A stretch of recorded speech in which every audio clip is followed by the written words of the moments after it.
Hello everyone. Today I am excited to take you on the practical journey into the world of cybersecurity analytics. We'll be exploring how to detect DDoS attack symptoms using KQL in Azure Data Explorer. For those unfamiliar, DDoS or distributed denial of service attacks remain one of the most prevalent and disruptive cyber threats facing organizations today. These attacks overwhelm your network resources by flooding them with malicious traffic from multiple sources, effectively denying service to legitimate users. But here's the good news. With the right tools and queries, we can detect these attacks early and respond quickly. Today, combined with KQL, gives us a powerful capabilities to analyze network traffic patterns and identify anomalies that signal potential DDoS attacks. Today, I will walk you through a realistic dataset of network events containing various DDoS symptoms, and we will use KQL queries to uncover these patterns. By the end of this session, you will have practical skills to implement similar monitoring in your own environment. This query targets synflood attacks, one of the most common DDoS technique. In a synflood, attackers send numerous TCP connection requests but never complete the handshake, leaving connections half open and exhausting server resources. Notice we're filtering for timeout connection status, and these are failed or incomplete connections. We are then summarizing by 5-second intervals and destination port.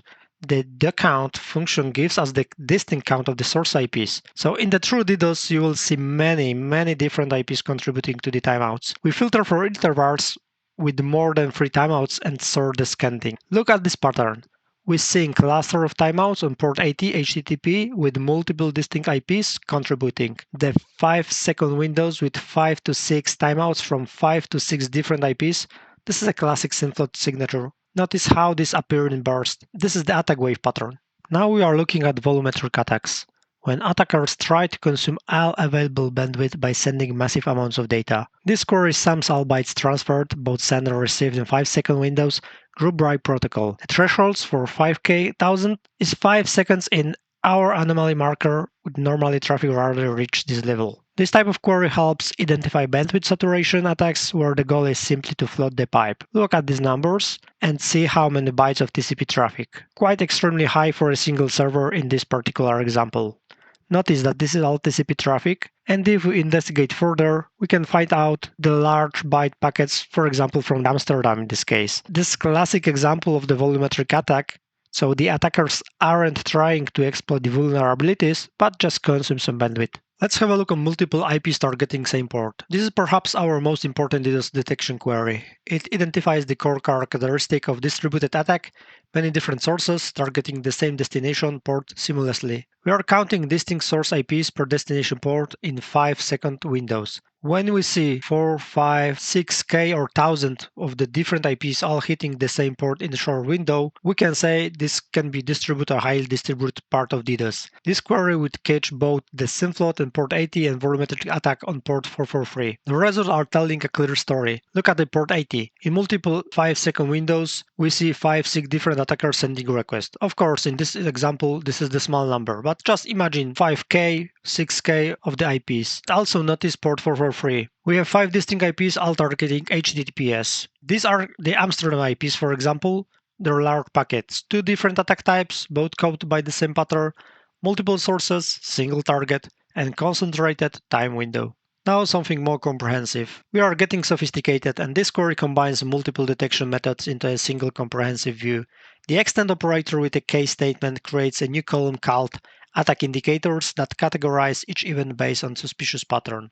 For example, small packets, which can suggest synflood, extremely high byte sent, indicates bandwidth attacks, or unknown user agents with get post requests points to botnets. We then filter out the normal traffic and summarize by these attack indicators. Our final query looks at geographic patterns. In normal traffic, you expect a diverse, steady distribution of requests from various countries. During a DDoS attack, you might see sudden spikes from specific regions. We are counting requests by country 15 seconds window. When a single country suddenly produces a burst of traffic, it's worth investigating. It could indicate a regional botnet activation. For example, look at the pattern emerging.